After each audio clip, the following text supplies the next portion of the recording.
Hey everyone, Brendan Snyder here. How are you? Thanks so much for joining me and welcome to another episode of What's on My CD Wall. Yes, I'm going through all the different CDs that are on my wall.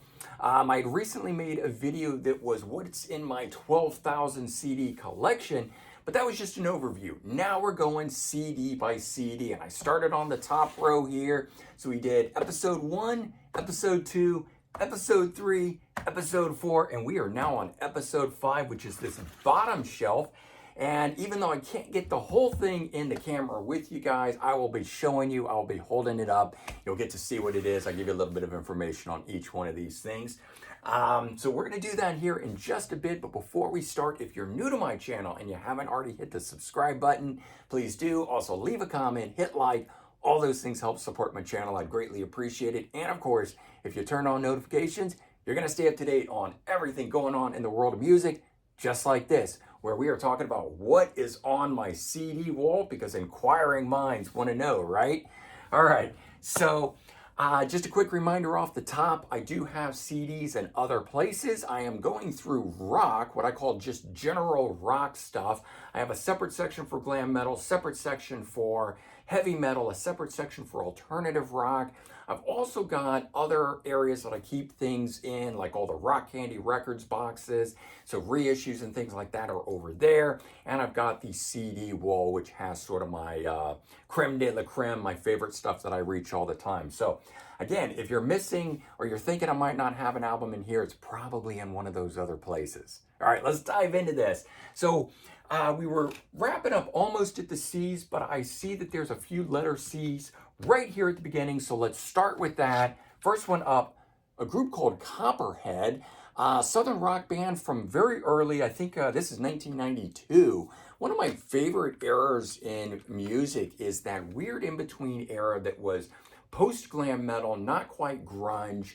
It was the sort of I don't know, 90 to 93, but really like 92, 93, a lot of these bands popped up and they didn't really quite fit in anywhere. And that's kind of where, even though the Black Crowes started in 1990, the 1992 Southern Harmony Musical Companion, that's kind of really what that was. It was these bands that were rock bands that just didn't fit anywhere. Copperhead, more Southern rock than anything, but definitely one of those bands. Very, very good stuff. Got California Breed. So this is Glenn Hughes and Jason Bonham, son of John Bonham, on drums. And then what's interesting is this actually has guitar player Andrew Watt. And if that name sounds familiar, that's because he is now a very big producer, having recently produced the Rolling Stones, Ozzy Osbourne, Iggy Pop, Morrissey, and the brand new Pearl Jam album that comes out this Friday, produced by Andrew Watt, who came from this band here. He was an unknown before this, so lead guitar work in California Breed, Andrew Watt, but I bought it for Glenn Hughes. All right, got some Chickenfoot. I've got the other Chickenfoot albums on the Wall of Wonder, that creme de la creme shelf that I'm talking about. But this here is, I don't know if this was a Japanese import or just a European import, but it's got side A, it's all live. Which is kind of cool. It's called LV because instead of the Roman numerals, Chickenfoot 1 and Chickenfoot 3. So it sort of played up that, but just LV for live. So side A was recorded in 2012, and then side B has a live rarities and B-sides. So 9 tracks total on this thing, but not just a straight full live concert. I kind of like that. All right, Eric Clapton. Slow Hand. So this is my one and only Eric Clapton album. I'm not a big fan of Clapton, but I do like this. It's got Cocaine, Wonderful Tonight. That was the song that I bought it for on here. Lay Down Sally. Good stuff. I enjoyed that, but it never really makes me want to go beyond that. I do have a best of Clapton and I do have a best of Cream, but both Cream and Clapton have never been bands that I've really connected with. But, never say never, because that stuff could happen at any time. Dave Davies' solo album from the Kinks, the guitar player from the Kinks. This one here is, I guess it's just the UPC number that's on here. AFL13603. Another Dave Davies solo album. This one here is called Glamour. And again, another one, Kinked. And before I move into the other ones that are sitting right there, I've got a few that were stacked on top. Dave Davies, I Will Be Me. This is not necessarily his latest, but one of his latest solo albums. Really good stuff. And this one was a cool one because this was older tracks that were, gathered up and released today and called Decade. And this stuff was really fantastic. So I was glad to get a hold of that. And we'll move into his brother, Ray Davies, Americana, the first one. There are two of these. And then I've also got, this one here doesn't have a cover because it was a promo copy, but it's Other People's Lives solo album. This was a Japanese import at the time when it came out. Later, I think it got a full domestic release. Working Man's Cafe. And this was a cool one here. See My Friends, Ray Davies, See My Friends. So this one features re-recordings of classic Kinks songs, but with very famous musicians. So we got Bruce Springsteen, Metallica, John Bon Jovi, and Richie Sambora, Mumford & Sons, and many other artists on here as well, doing killer Kinks songs with Ray Davies. We also have this one here, the Kinks Choral, the Kinks Choral Collection. So it's Ray Davies again with a choral choir doing Kinks songs. This one turned out again to be really, really cool. All right, moving into Thomas Dolby and the age, or the golden age of wireless. Of course, this has Blinded Me with Science, that famous one. I don't think it was on the album originally. I think it was one of those ones where it became a hit and then they added it to the album later. So this copy has it. Moving into Neil Diamond, the Bang years, 66 to 68. Cool collection of the record label Bang, or the singles that were released during that time frame. This was when he was actually rock and roll. And I've got some other stuff. I've always been a fan of Neil Diamond. My mom got me into him years ago. It's somebody that she likes. It was one of the first things I shared with her. But I've just really always enjoyed his vocals, his singing style, this writing style. Headed for the Future. I love to pick up those 80s albums. This was 1986. This was probably the first Neil Diamond album I bought on my own, Tennessee Moon. So this was definitely leaning much more into the country side of things that he would do occasionally. And he redid a version of Kentucky Woman on here, which I've always really liked that song. So that was great to get another version of it. But this one just clicked with me and was fantastic, and it's really made me a lifelong fan of him ever since. Follow-up, 3-chord opera. And then we got into this cool period where he was getting produced by Rick Rubin. And so Home Before Dark, Rick Rubin, if you're not familiar with, is a very famous producer who's worked with everybody from Slayer, the Black Crowes, I can't even think of some of the artists offhand, but he's, one of those guys that did, will work with anyone, but he brought the country artist, and I'm totally, Johnny Cash. He made a bunch of Johnny Cash albums that brought him back, and he did the same thing there with Neil Diamond, on these. And this one here, this is another one of them called 12 Songs, also produced by Rick Rubin. And this one here, simply called Dreams, not produced by Rick Rubin, as he started moving off into some other stuff. And so far, I think this is the last album, and now, as we know that Neil Diamond, I believe I want to say he has dementia. Yeah, he definitely has something. He's not going to be coming back now at this point, I think. Melody Road is now going to be his final album, and what a great one to go out on. This was a wonderful album. Love that one. Rick Derringer. Guitars and Women. This is the Razor and Tide label. Hard to come by a standalone copy of this album here. This was 1978. And we got Rick Derringer, Rick Derringer, Tim Bogart, and Carmine Appice. So DBA instead of BBA when they played with Beck, Bogart, and Appice. But that was cool. Paul Dean, so guitar player for Loverboy, doing a solo album. As far as I know, I think this is his one and only solo album, Hardcore. This one here probably should really be down in glam metal because it's definitely in that flavor of things. 1989, we got Sword and Stone, Draw the Line. So it's got co-writers on here like Bryan Adams and Jim Valens and some other people, but just kind of really good 80s rock in that sort of Bon Jovi way on here. All right, Carla DeVito. So one of the backup singers for Meatloaf that he would use. This is her and doing a solo album. And when I say backup singers, I mean one of the co-lead vocalists when he would sing and interplay back and forth with the female lead. She was one of them. All right, getting into some Dire Straits right now. So this one here, the self-titled album by Dire Straits. All right, we got Communique, Making Movies. This is my favorite of them. Yes, not the one you would expect, but Brothers in Arms, a fantastic album. That was my introduction, but I still like Making Movies best. On Every Street, this is an album that I dig, but and I love it because it was my era. This came out while I was getting into music.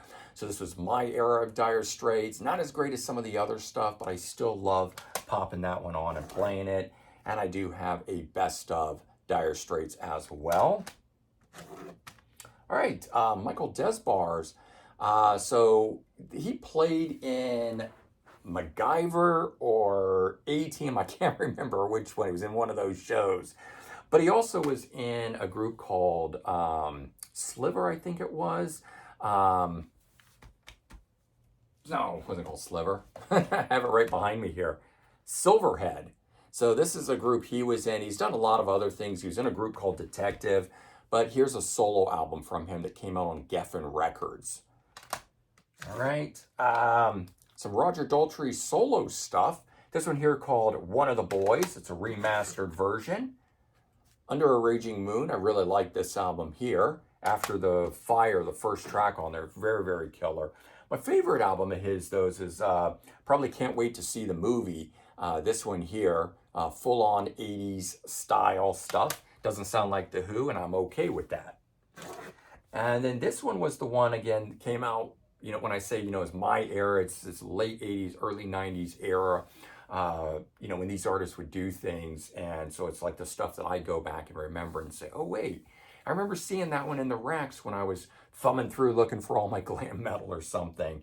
Rocks in the Head by Roger Daltrey.